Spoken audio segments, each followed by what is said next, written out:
রাধে রাধে বন্ধুরা, সবাই কেমন আছো? আশা করি সবাই খুব খুব ভালো আছো। নতুন বছর সবার খুব খুব ভালো কাটছে। নতুন বছরে এর মধ্যে তো আমার নতুন কোনো ব্লগ দেওয়া হয়নি। এই নতুন বছরে প্রথম ব্লগটা শুরু করলাম সরস্বতী পুজোর ব্লগ দিয়ে। তো সময়ের জন্য এর মধ্যে আর কোনো ব্লগ রেডি করতে পারিনি। তো আজকে সকালবেলা উঠে পুজো দিয়ে এখন চলে যাব রান্নাঘরে। আজকে যেহেতু আমার ঘরে মা প্রতিষ্ঠিত রয়েছে, সরস্বতী মা। তো মাকে আজকে আমরা নতুন করে নতুন রূপে সুন্দর করে সাজিয়ে পুজো দেব। যেহেতু আমাদের মা প্রতিষ্ঠিত রয়েছে ঘরের মধ্যে, ওই জন্য ব্রাহ্মণ দিয়ে আমাদের পুজো করার নিয়ম নেই। আমরা সরস্বতী পুজো, লক্ষ্মী পুজোটা আমরা নিজেরাই করি। তো এদিকে নিরামিষ রান্না করবো। আজকে পিঠা বানাবো। আমাদের পিঠা বানানোর পিঠা দেওয়ার নিয়ম রয়েছে সরস্বতী পুজোতে, চিতই পিঠা। তো আজকে দুধে ভিজিয়ে চিতই পিঠা বানাবো। আর এদিকে ফ্রাইড রাইস রান্না করবো, ভাজি করব, আর হচ্ছে আলুর দম।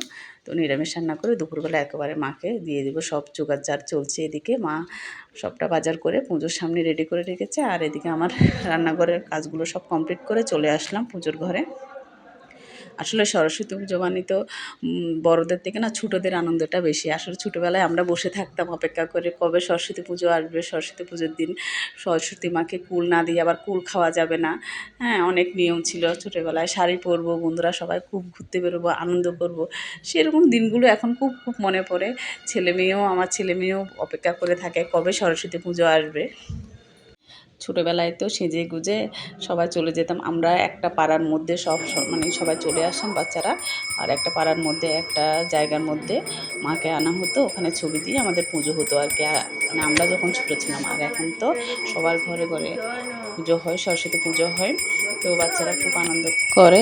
আর আমার মেয়েও তো খুব আনন্দ করে বসে আছে। আমি সব কাজ বাজ সারবো, তারপর মেয়েকে রেডি করব। কারণ মেয়ের সব বন্ধুদের সাথে ঘুরতে যাবে, ওদের পড়ার ব্যাচের ওখানটায় আজকে সরস্বতী পুজো হবে। তো শাড়ি পরিয়ে দিতে হবে, মেয়ে বসে আছে। যে আজকে আবার অঞ্জলি নিতে হবে, সকাল থেকে উপোস রয়েছে, তাই একটু তাড়াতাড়ি করে দিচ্ছি। যেহেতু এখন প্রায় 12:30 বেজে গেছে। তো ওই যে কি আমি পুজো রেডি করে ভগবানকে নিবেদন করলাম। এরপর সবাই মিলে অঞ্জলি দেব। আর আজকে দেখো আমার মা সরস্বতীকে কেমন লাগছে তোমরা অবশ্যই কমেন্ট বক্সে জানাবে। আর পুজোর আয়োজন কেমন হলো। আসলে পুজোর আয়োজন তো আমরা চাইলে আমাদের মতন করতে পারবো না। মা যেভাবে চেয়েছে আমাদেরকে দিয়ে সেভাবে করে নিয়েছে। আমরা কি বলে একটা ওছিলা মাত্র। মা সবটা নিজেরাই করে নিয়ে এদিকে পুজো সব কমপ্লিট হয়ে গেছে, অঞ্জলি নেওয়া হয়ে গেছে। তো ছেলে মেয়ে অঞ্জলি নেওয়া শেষে ওদের প্রসাদ দিয়ে দিলাম। তো বাড়ির সবাইকে প্রসাদ দিয়ে আমি চলে আসলাম এদিকে প্রসাদ নেওয়ার জন্য। কারণ সকাল থেকে উপোস রয়েছি, সব কাজ বাজ ছেড়ে। তো এখন মেয়েকে রেডি করে মেয়ে চলে গেল ওর বন্ধুদের সাথে ব্যাচের ওখানটায়। যেহেতু ঘরে পুজো না করে আমি যেতে নিষেধ করেছিলাম, ঘরে পুজো করে তারপর বেরিয়েছে প্রসাদ নিয়ে। তো তোমাদের সরস্বতী পুজো কার কেমন কাটলো অবশ্যই কমেন্ট বক্সে জানাবে। ছোটোবেলায় খুব খুব আনন্দ করতাম, খুব ভালো কাটতো। আর এখন নিজে মা হয়েছি, ছেলে মেয়েকে গুছিয়ে দিতে, সংসারে সব কাজকর্ম করে এখন আর অতটা আনন্দ হয় না সরস্বতী পুজোতে। কোথাও বেরোবো, ঘুরতে যাবো, সে মন মানসিকতা এখন নেই। তো এগুলো এখন খুব খুব মিস করি। ছোটোবেলাটাই খুব ভালো ছিল। তারপরে দুপুরে প্রসাদ পেয়ে বিকেলবেলা সেই চিতই পিঠা অনেকটা মাখা ছিল।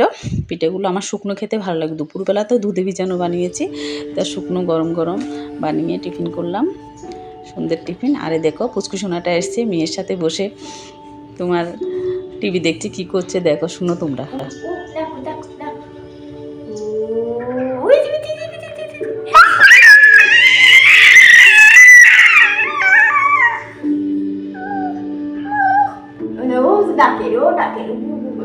টিভিতে রয়্যাল বেঙ্গল টাইগার দিকে এত চিৎকার করছে, আমি তো প্রথমে ভয় পেয়ে গেছিলাম। পরে দেখলাম ও টিভিতেই দেখে বাঘ দেখে এভাবে চিৎকার করছে, এত খুশিতে আত্মহারা আর কি।